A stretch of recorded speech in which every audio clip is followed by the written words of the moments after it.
Hey everybody, it's Grant, and today we are going over one of the most frequently asked questions that I get.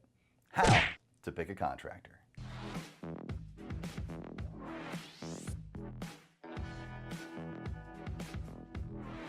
Most of us love the idea of being able to build our dream home or build that investment property from the absolute ground up.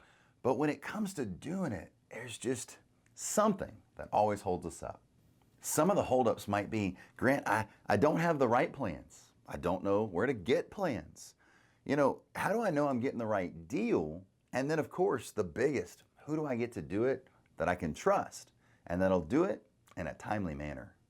Most of us have jobs, so the thought of building your own project might sound kind of romantic in a sense. I want to build it with my own two bare hands. But truth be told, when then you think about the labor shortages, the material increase, and all the other things that go into actually building a project, you might be like me and say, maybe I'll get a professional to handle this. So in finding someone else to do this versus us taking on the learning curve of building our own project, a few questions come into at least my mind that might also go into yours. The first one, where do we start? That's a great question, and it really stops a lot of people and a lot of investors that ever thought about doing ground up construction before they ever got started. Another huge one, how do I get a fair price? We are always in search to make sure we get the absolute most fair deal. It doesn't have to be the best deal, it doesn't have to be the worst deal, but we're always looking for that fair deal. Because you've heard, if I get the absolute best deal, it doesn't mean that I'm gonna get the absolute best value. Somebody might be able to do it cheaper, but we've all heard some stories about do it cheaper. And the last one that really comes to mind when I'm first just thinking about this, how do I find somebody honest, reliable, that'll actually build the project in a timely manner? Before I actually go over these topics and tell you how to find that perfect contractor for you and your new project, let's talk about some pro tips on what to watch out for, literally evade when dealing with a contractor. The first thing that you always have to watch out for with dealing with a brand new contractor is their quality of work. If they're doing subpar work, we probably don't want to deal with them at all in general, because you want to have something that's going to last the test of time versus fall over in a windstorm, or in my case, category 1, 2, 4 hurricanes.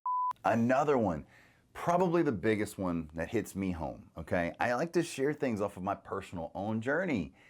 Are they good with money? Contractors, they take in big lump sums of money and they write a lot of checks, and sometimes they might buy a vehicle or so as well. So you gotta be careful that you don't run into a contractor that's bad with money, because this really causes a lot of problems. Another huge one is, how are they with timelines and deadlines? If you can't get a contractor to hit a deadline, it might not seem like a big deal to you, but every month that project gets a little bit more farther along the way, your interest payment gets that much bigger. So in the event that you pour a slab, hey, maybe it's only 50, 60,000 bucks. But once it's all blacked in, now you have about 150,000 bucks out. And then it goes and it goes and it goes until the project, let's say if you're building a $400,000 house and they get it to around the $350,000 range and they slow down, you're paying interest on that $350,000, and that doesn't really make you a very happy person. It might not seem like a big deal, but a few months of this really starts to hurt your pocket because you're not even getting to live in it and enjoy it.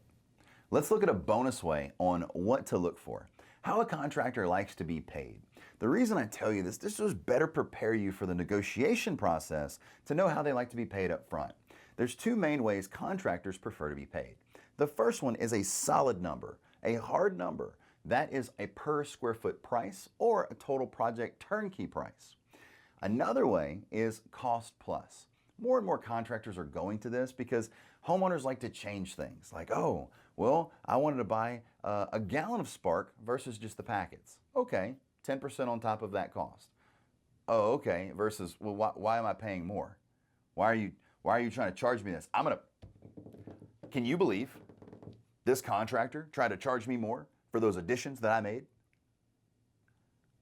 Happens.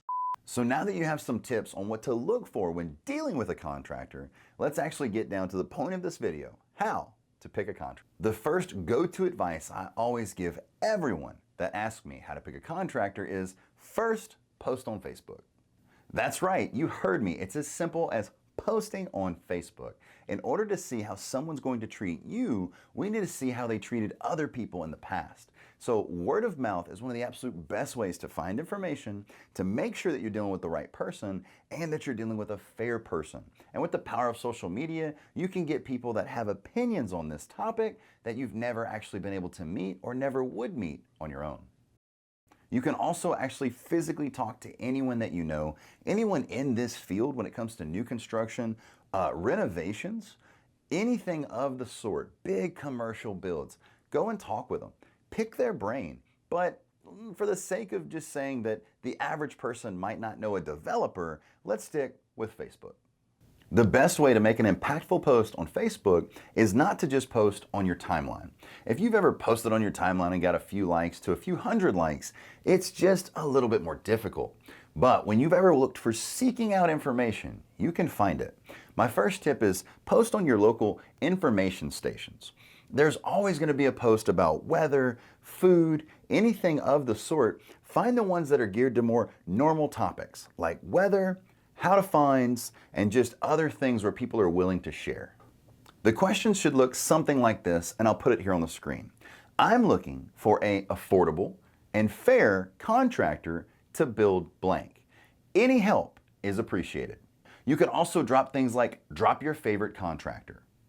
By doing things like that, it might be more interactive for the post, and the blank is for whatever you're looking to build. I recommend that you have your land picked out or purchased, right? Because if we're going to be building brand new construction, you could see if the contractor has some land available, but truth be told, you need to find your own location, do your own due diligence, and make sure that you're willing to put that investment wherever that land is.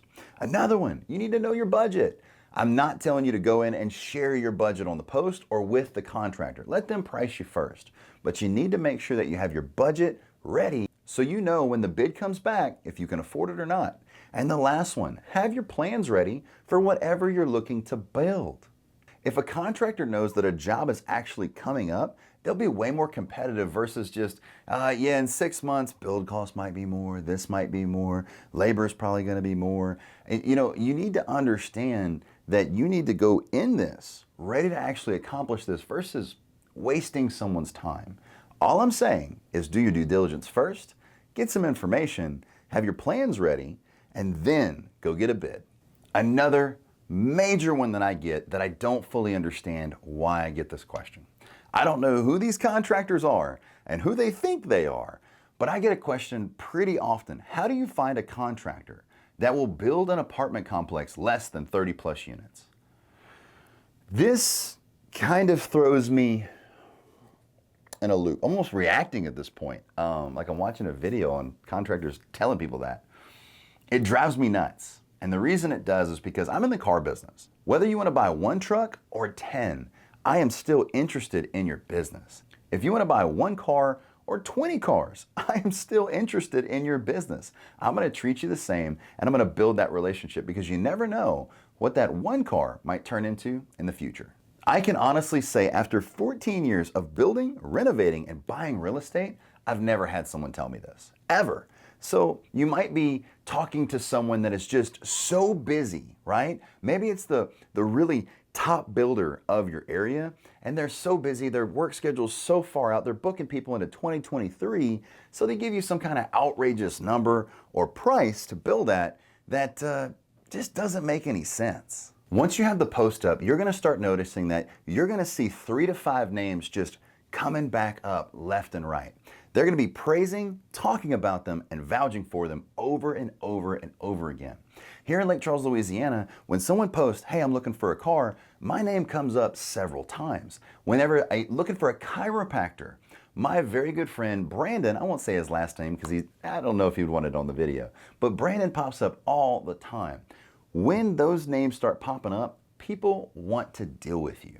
And I guess I should add this. Sometimes you might see a name coming up pretty often and they're not praising them. You might want to watch out for that one as well. jot it down to know to avoid that contractor. They might be in the list that I mentioned earlier, maybe bad with money or bad with timelines or bad work. You don't want them. But once you have a list of 3 to 5 minimum people, then contact them, get a meeting going. But not only to have them bid your plans and your project, but also to get a feel for them, to know if it's going to be that right fit that you're looking for. But before you just go straight to Facebook and actually make the exact post that I just told you to do, make sure you do your own research. Make sure that you watch some of my older videos or other people in the new construction space. Maybe even somebody that's doing renovations and they're sharing with you how much materials cost in your area or some areas similar to yours. By doing your research, you'll be that much more dangerous when it comes down to the negotiation. Once you have 3 to 5 bids, put them all out on the table and make sure that just because this one's the least expensive, that the others don't actually include something you asked for or something that you didn't ask for. Fences, additional appliances, landscaping, just to name a few. Something that I've told you in videos all throughout the past of this channel, if you're gonna go and do a project, get 3 bids. Make sure that if you're gonna paint a building, get 3 bids. If you're gonna go and change a sink, you might not wanna go through all that hassle, but if the first bid comes back, get 2 bids. If you're gonna build a new project and spend a lot of money, get 3 minimum bids. Competition is a great thing when you're trying to keep somebody honest. If this bid comes out to being $100,000 higher than all the other bids, and it's the exact same stuff, go through it, but maybe we'll still negotiate with them, but that one's a little too high. The other ones, and these people have been vouched for by other people that have built projects like you. Maybe you can actually find a connection with the people that built those projects to learn from their mistakes and where they're happy. And once you get these 3 bids, negotiate them. The worst thing that could possibly happen is they say no. Figure out where you think is comfortable, find out what you thought was fair, compare it to your original knowledge, and then submit them for an additional bid. Send them back to them and say, hey, you are the best one. Hey, you aren't the best one. Hey, you are the best one, but the other ones offer some really good stuff. So I'd like to see what you could do with it, and they're also going to bid theirs back, and I'll award the job to the winner. Worst thing that can happen is they tell you no. But remember, you're new at this, so take your time with those individual bids. Make sure that you do your due diligence and make sure that all of the amenities are the same. Just because I don't want you to make a mistake because someone gave you a better kitchen or someone gave you a fence and you thought they weren't the best bidder. After this, make sure that you start drawing up a contract, but don't sign it right away. Make sure you bring it to your attorney and make sure that they are able to what's called redline it to take out what they don't like about the verbiage. And one last pro tip, make sure that you put an agreed upon deadline. You could even put an agreed upon timeline to finish this project and add a month or 2 to it as worst case scenario. But after that deadline or that extra month or 2 to give them a little room, put a penalty in there for every day or month that they are late past that. Take into account how much interest you're going to be paying, not living in the project, and understand weather and other things are going to happen, and they will be able to have that in the contract to say, well, because you had a hurricane, which I did, that the timeline is going to be extended a little bit. That's going to be some pretty standard stuff, but when it just comes to not getting the job done, I always try to make sure that there's a fee. And how about another bonus? Once the job actually gets started, make sure you go to the job each and every other day and learn from the process that you're seeing. You're going to notice that from the pad to the slab to the blacked in process, it goes pretty fast. And after that, it tends to slow down. Not as much cool stuff is happening in front of you, but there's still plumbing, electrical, AC, sheetrock, and so much more that's going to go into that property. Also, maybe bring the workers and other subcontractors water, because showing someone that you care, 1, can't hurt, and 2, can allow them to give you that little bit straighter line, that little bit more attention to that detail, and they'll work harder for you. And then the last thing, make sure that you go meet and greet subs. Now, contractors, I apologize for teaching this, but go and meet all the subcontractors, painters, roofers, plumbers, electricians, AC, everybody that will ever have to do some preventative maintenance on your properties in the future. get their name and number, and then build a relationship with them from there. That'll even help increase your circle of influence when you go to build your next project if it doesn't work out with this builder. And even if it does, always rebid their project to make sure that you're getting the absolute best value. And if there's ever a way where you can throw in a little volume, if your income allows you to build some bigger projects, it doesn't hurt to bid it out with that. And if you just don't feel comfortable, always start out with that duplex or single family home. I'm a big fan of the duplex, and all that being said, that's it for the video, guys. If you enjoy videos like this, please power up that like button, hit that subscribe button, and notification bell. I post every Monday, Wednesday, and Friday at 5 p.m. Central Standard Time, and I love to teach you off of things that I've personally dealt with in my life, that way your learning curve can kind of be put into a little stone for me and my learning curve for you to get there on yours a lot faster. Hope that you have a fantastic afternoon, and 100%, please remember that I believe in you. I know you can do anything you set your mind to, and never let anyone tell you any differently. Don't let things like not knowing a contractor discourage you for future projects that can turn into great real estate empires later on. And hope you have a fantastic afternoon, and I will see you on the next one.